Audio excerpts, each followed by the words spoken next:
Absolutely, Your Honor. He reached for a 9mm in his waistband, so I used necessary force to subdue him. Look into my eyes, my friends. Pull that chair in close, because today we are going to talk about a shadow that haunts the very halls of justice. In 32 years on this bench, I have seen it all. I have looked into the faces of cold-blooded killers, desperate thieves, and brilliant con artists. But there is one thing that makes my blood run cold. A betrayal so deep it strikes at the heart of our society. It is when a person, entrusted with the power of the law, stands before this bench, places their hand on the Holy Bible, and chooses to lie. They wear a uniform that is supposed to be a shield for the weak. They wear a badge that is meant to be a lighthouse in the dark. But when that shield becomes a sword used to crush the innocent, the very foundation of our world begins to crack. That morning in my courtroom, I felt that crack. It wasn't loud, but it was deafening. A veteran officer with 15 years of service stood tall under the fluorescent lights, treating the law like an inconvenience he could rewrite to suit his narrative. Before we get to the officer, I want you to meet Marcus. Marcus is 22 years old. He doesn't have a fancy degree or a trust fund. He has 2 jobs, one at a warehouse and one at a late-night diner, because he is the only thing standing between his younger sister and the cold reality of poverty. He has no criminal record. He has no history of violence. But that morning, he stood before me, charged with possession of a firearm and resisting arrest. His hands were shaking, not the shake of a guilty man, but the tremor of someone who has realized the monster under the bed is wearing a blue uniform. Officer Miller sat in the witness stand. He looked like the hero every neighborhood wants. Polished boots, a chest full of commendations, and a gaze so confident it was predatory. He looked at Marcus as if the boy was already a convict. But Miller made one mistake. He assumed that because I wear the robe, I only listen to the rank. He forgot that in this room, I don't see the uniform. I see the soul. And Miller's soul was radiating the stench of a lie. I asked him, "Officer Miller, do you swear that every detail in this report is the absolute truth? So help you God." He didn't blink. "Absolutely, Your Honor," he said. That was the moment the trap was set. Subscribe if you believe the truth must be told. This is just the beginning. My father used to say, "Frankie, the way you treat a person when they have nothing tells you everything about your character." Miller saw Marcus as a person who had nothing, no money for a big lawyer, no status, no power. He thought Marcus was an easy target to pad his arrest record.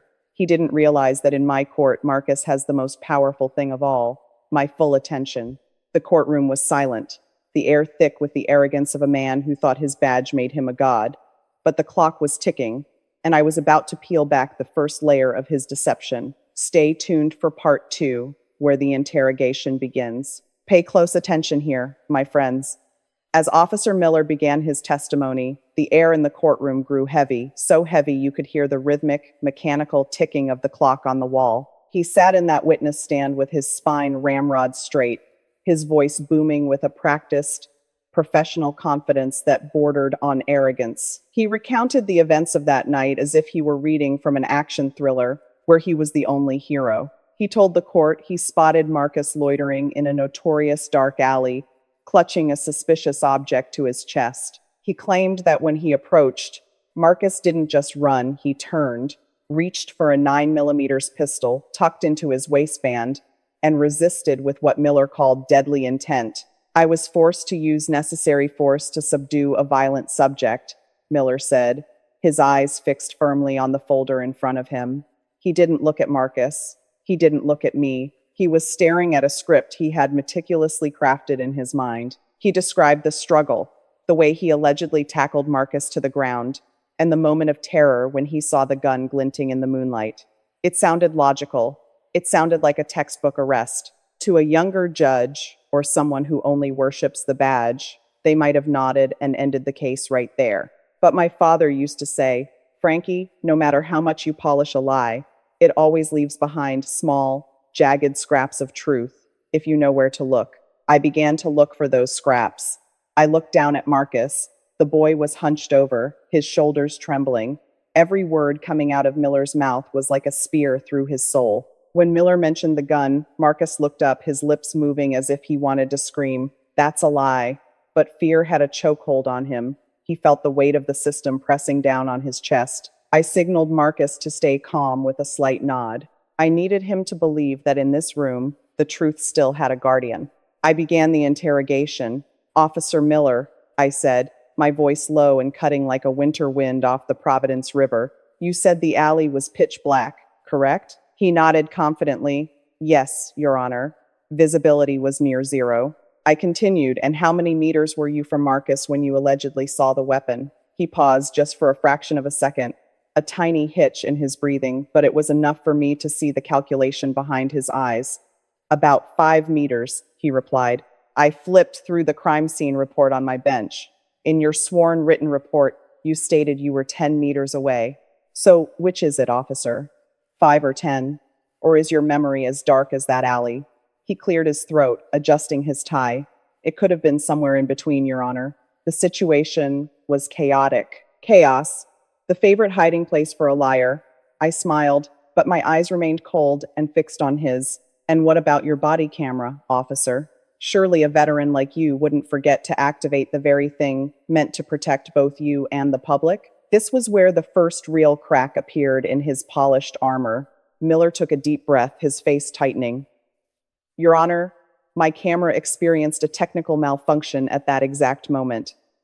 The battery died, or the memory card failed. My department is still investigating the equipment. The battery died, the memory card failed. How convenient that technology only fails when the truth is at stake. My friends, when a person lies, they focus on the big drama, but forget the basic logic of reality." I noticed Miller's hand. He was tapping a nervous rhythm against the wood of the stand. He thought his seniority and his badge would cover his tracks. He didn't know that I had already requested the private security footage from the warehouse across the street, a camera he never even noticed. I could see his confidence eroding piece by piece. His testimony was beginning to leak like a rusted pipe. He started using vague words. "I believe," it seemed, to the best of my recollection. Marcus had stopped shaking. He could feel the tide turning. This was no longer just a trial for Marcus. It was becoming a trial for the integrity of a man who thought he was above the law. Listen to the silence in this room, my friends. There is a specific kind of stillness in a courtroom. It's not the absence of sound, but the presence of bated breath. Everyone is waiting for a collapse. Officer Miller stood there, maintaining the stone-faced mask of a seasoned lawman. He thought he had built a fortress of lies. He believed the technical malfunction of his body camera was an impenetrable shield. But he forgot the one thing my father used to say while stacking produce at the Atwells Avenue market. "Frankie, the truth doesn't need a badge to protect it, but a lie needs an entire army to hide it." And Miller's army was about to desert him. I looked at the incident report one more time, then slowly lifted my gaze to lock onto Miller's eyes. "Officer," I began, my voice carrying a resonance that made the marble walls vibrate. "You testified that Marcus pulled a firearm from his waistband, correct?" Miller nodded, a slight tremor in his voice that only an ear trained by thousands of hours of testimony could detect. "Yes, Your Honor." "A black, metallic handgun." I continued, leaning in. "And you subdued him exactly in front of the entrance to Warehouse 4 on North Main Street, right?" Again, he nodded. "Precisely, Your Honor, under the dim glow of the street lights." At that moment, I saw Marcus flinch. He looked at me with eyes that screamed. He felt the whole world was turning its back on him. I cleared my throat. "Officer Miller, are you aware that Cranston Electric is located directly across from Warehouse 4? A flash of confusion crossed his face. "I didn't pay much attention, Your Honor. I was focused on the suspect." I smiled, a smile devoid of any warmth. "That's a shame, officer, because Cranston Electric just installed a state-of-the-art infrared security system. It sees through the night as clearly as high noon. And more importantly, it uploads everything to a secure cloud in real time. No memory card failures, no dead batteries. Nothing escapes its gaze. Can you imagine the scene? The moment those words left my lips, a single bead of sweat began its slow journey down Miller's temple, despite the air conditioning humming at full blast. His hands, once steady on the wood of the stand, began to grip the edge until his knuckles turned white. The arrogant hero was disappearing, replaced by a man drowning in fear. He realized he wasn't fighting a poor boy anymore. He was fighting an unshakable power, the truth recorded in light. I signaled my clerk, Maria, to prepare the monitors. Officer Miller, I said, my voice dropping to a heavy, final tone. In a few seconds, we are going to watch your heroic moment. Do you wish to amend any part of your testimony before I press play? Remember, you are under oath before God. The courtroom went deathly silent. Miller looked at his polished boots, then at Marcus, then back at me.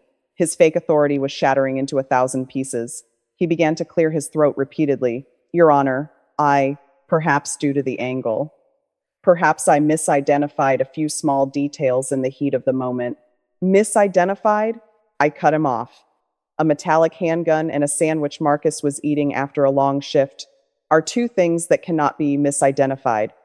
Officer, unless you were looking through the eyes of a man who wanted to invent a crime rather than prevent one. Hold your breath with me, my friends. In this very moment, the courtroom ceased to be a place of dry legal arguments and transformed into a theater of raw, undeniable truth. Every eye in the room, from the gallery to the court reporter, was no longer fixed on Officer Miller or Marcus. They were glued to the large monitors descending from the marble ceiling. There is a specific kind of silence that happens right before a storm breaks, a silence where you can feel the weight of every lie ever told in this room being crushed by the coming light. The projector hummed, a low mechanical sigh, and then the blue-tinted infrared footage from Cranston Electric flickered to life. You see, machines don't have egos. They don't have career goals or quotas to fill. They simply record what is. On the screen, we saw Marcus. He wasn't loitering or clutching a suspicious object like Miller had sworn under the holy oath. He was a shadow of a man. His shoulders slumped from the sheer exhaustion of a 12-hour shift at the warehouse. He was sitting on a low stone ledge, his eyes heavy with the kind of fatigue that only honest labor produces. And then, we saw it, the detail that made the air vanish from the room. In his hands was not a 9mm metallic handgun. It was a sandwich, wrapped in cheap silver foil. He was eating with a hurried desperation, the way working men do to fuel their bodies before the long walk home in the cold. It was an image so humble, so human, it made my heart ache. Then, Officer Miller appeared on the edge of the frame. He didn't approach with professional caution.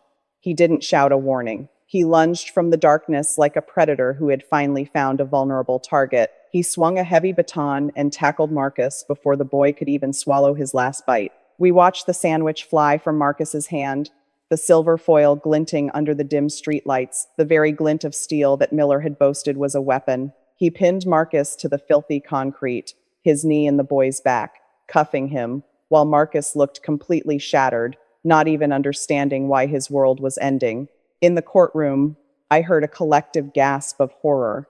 People shifted in their seats, the murmurs of outrage growing like a rising tide. Marcus had his head buried in his hands, his shoulders shaking with the silent, racking sobs of months of suppressed terror finally breaking free. And Miller?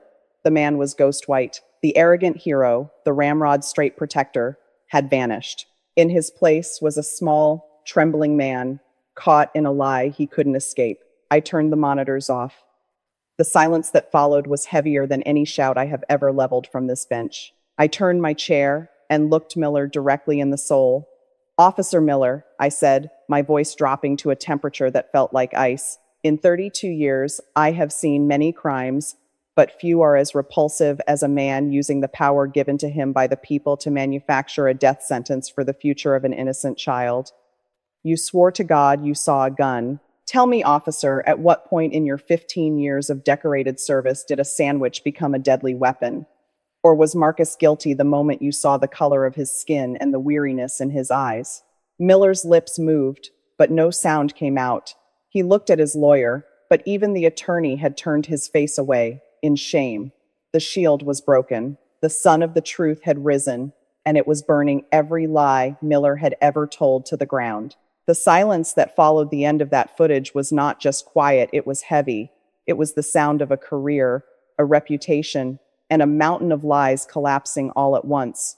I looked at Officer Miller, the man who had walked into this room with his chest puffed out, wearing his medals like armor, was now shrinking before our very eyes. He looked small. He looked like the coward he truly was. My father used to tell me, Frankie, a man who uses his strength to bully the weak is not a man at all. He's just a child with a loud voice. Miller wasn't just a child today. He was a criminal in a blue suit. I didn't just see a mistake on that screen. I saw a calculated, predatory assault on a young man's life. I saw a man who thought that because he had a badge, he could rewrite reality, and no one would dare to question him. I turned my attention to the prosecutor. The poor woman looked like she wanted the floor to open up and swallow her whole. She had been handed a case built on sand, and it had just washed away in a flood of infrared light.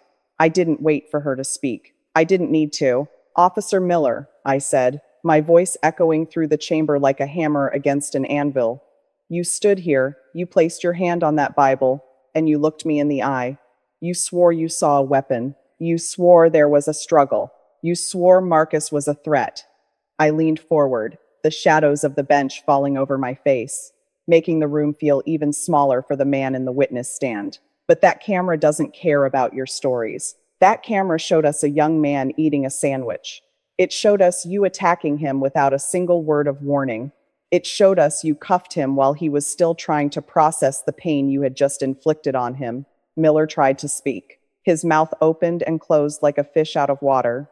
No sound came out. His lawyer, a man who usually has a million words for every situation, was staring at the table as if it held the secrets to the universe. There is no defense for what we just saw. There is no nuance for perjury. In this courtroom, I continued, my tone dropping to a cold, hard finality, we value the badge. We respect the men and women who put their lives on the line every single day. But when you wear that badge and lie under oath, you are not just a liar, you are a traitor to every honest officer who ever wore the uniform. You have spat on the law you swore to uphold. I could see the realization hitting him. This wasn't just about Marcus going home anymore. This was about Miller never seeing the outside of a cell from the right side of the bars again. I saw Marcus look up, his eyes wet with tears, finally seeing that the monster wasn't winning. The weight that had been crushing him for months, the fear that he was going to disappear into the system, was finally starting to lift. I looked at Marcus. For the first time since he walked into this room, he wasn't looking at the floor, he was looking at me, and his eyes were searching for something permission to breathe. I cleared my throat, and the sound felt like a crack of thunder in the heavy silence of the chamber. Marcus, I said, my voice softening just enough for him to hear the truth in it. Look at me, son. He looked up, his face tear-stained, his eyes wide with a mixture of shock and exhaustion. This case is dismissed. With prejudice, you are free to go, and you go with your head held high. You did nothing wrong. The only crime committed in that alley that night was a crime against your dignity and your future. A small, choked sob escaped from the gallery. It was Marcus's sister. She had been holding her breath for months, waiting for the system to swallow her brother whole. Now, she was watching it spit him back out, but my work wasn't done. Justice isn't just about letting the innocent go. It's about making sure the guilty don't walk away. I turned my gaze back to Miller. He was still standing there, paralyzed, a man who had been stripped naked by the truth. But as for you, Officer Miller, I said, and the temperature in the room seemed to drop 10 degrees. You didn't just fail Marcus tonight. You failed every citizen of this city. You turned your badge into a weapon of oppression. You stood in this temple of justice and committed the ultimate sacrilege. You lied under oath to destroy a life. My father used to say, Frankie, the law is a tool. In the hands of a good man, it builds a house where everyone is safe. In the hands of a corrupt man, it's a wrecking ball. Miller had been swinging that wrecking ball for 15 years, and today it finally swung back. Bailiff, I barked, take Officer Miller into custody immediately. The sound of the handcuffs clicking was the loudest noise I've ever heard in my courtroom. It wasn't the usual sound of a criminal being caught. It was the sound of the law correcting itself. Miller's hands were shaking as the bailiff led him away. He didn't look like a hero anymore. He didn't even look like a man. He looked like a ghost of the authority he had abused. I watched him go, and then I looked at the prosecutor. I want a full review of every arrest this man has made in the last 5 years, I ordered. If he lied about Marcus, he's lied before. We are going to find every person he wronged, and we are going to make it right, no matter what it costs, no matter how long it takes. This court will not be a silent partner to perjury. The courtroom began to murmur, but I didn't reach for my gavel. I didn't need to. The weight of what had just happened was enough to keep everyone in their seats. Marcus stood up slowly, as if he were learning how to walk again. He looked at me, gave a small, shaky nod of thanks, and walked toward his sister. I sat back in my chair, the black robe feeling heavier than usual. People ask me why I'm so hard on officers who lie. The answer is simple. If we cannot trust the people who have the power to take our liberty, then we have no liberty at all. We are just living at the mercy of whoever wears the uniform. And in Judge Boyd's courtroom, the only thing that has mercy is the truth. When the heavy wooden doors finally closed behind Officer Miller, a strange kind of silence filled the room. It wasn't the tense, suffocating silence from earlier. It was the quiet that follows a massive storm, where you can finally hear the birds start to sing again. But for me, sitting behind this bench, the air still felt thick with the residue of that lie. You see, my friends, a lie told under oath doesn't just evaporate once the truth is told. It leaves a stain on the floorboards, a crack in the ceiling, and a scar on the soul of the community. I looked out at the gallery. I saw people who were relieved, yes, but I also saw people who looked afraid. They were wondering, if this happened to Marcus, who else has it happened to? How many people are sitting in a cell right now because a polished badge was trusted over a tattered hoodie? That is the question that keeps a judge awake at night. That is the question that makes this black robe feel like it's made of lead. My father, Antonio, used to say, Frankie, if you find one rotten tomato in the crate, you don't just throw it away and call it a day. You check every other tomato, and then you check the hands of the man who packed the crate. That is exactly what we were going to do. Justice isn't just about the win in the moment. It's about the integrity of the entire harvest.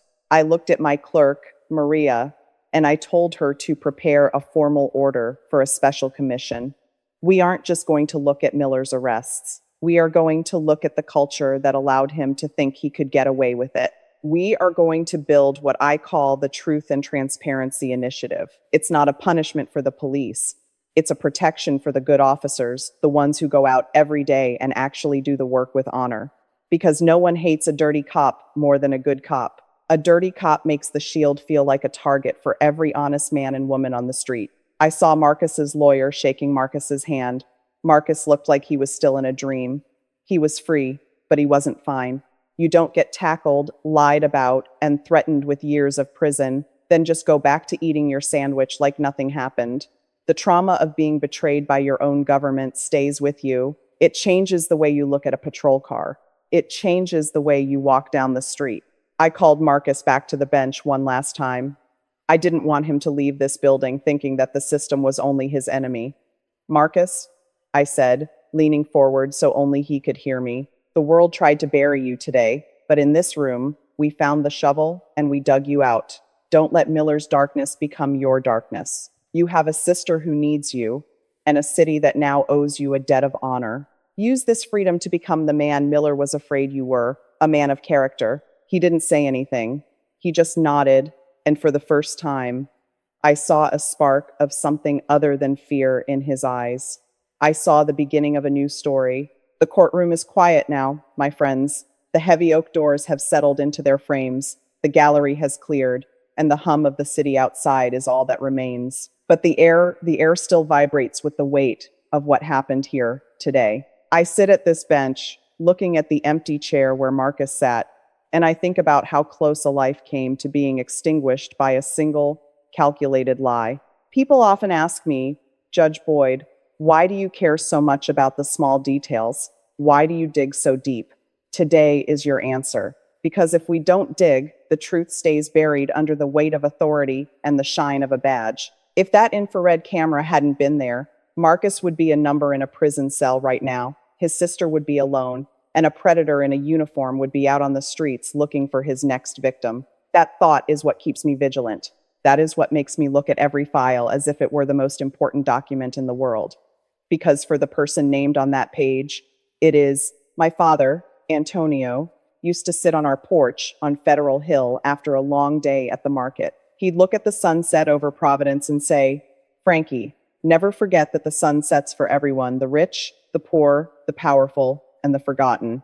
Justice should be exactly like that sunset. It shouldn't care who you are. It should only care that you are standing under the sky. I have tried to live by those words every single day for 32 years. Marcus walked out of those doors today with his head held high. He walked out into a world that is still complicated, still difficult, and still sometimes unfair. But he walked out knowing that even when the system tries to crush you, there is a place where the truth is the highest authority. He knows that his life matters. And Officer Miller? He is learning that no rank, no medal, and no lie can protect you when the light of the truth finally finds you. I'm going to stay here for a while longer. I have more files to read, more crates of tomatoes to check, and more stories to hear, because the work of justice is never finished. It is a daily renewal, a constant fight against the darkness that lives in the hearts of men who think they are above the law. Thank you for sitting with me today. Thank you for caring about Marcus. If you believe that the badge should be a shield and never a sword, if you believe that every person deserves to be seen and heard, then I ask you to join our community. Subscribe to this channel, ring that bell so you never miss a story, and share this video with someone who needs to know that grace and accountability still exist in this world. We are all in this together, my friends. We are the keepers of each other's dignity. Until next time, keep looking for the truth, keep holding on to hope, and remember that in this courtroom and in this life, you are never alone. God bless you all. God bless Marcus. And God bless the city we call home. I am Judge Boyd, and I will see you in the next case.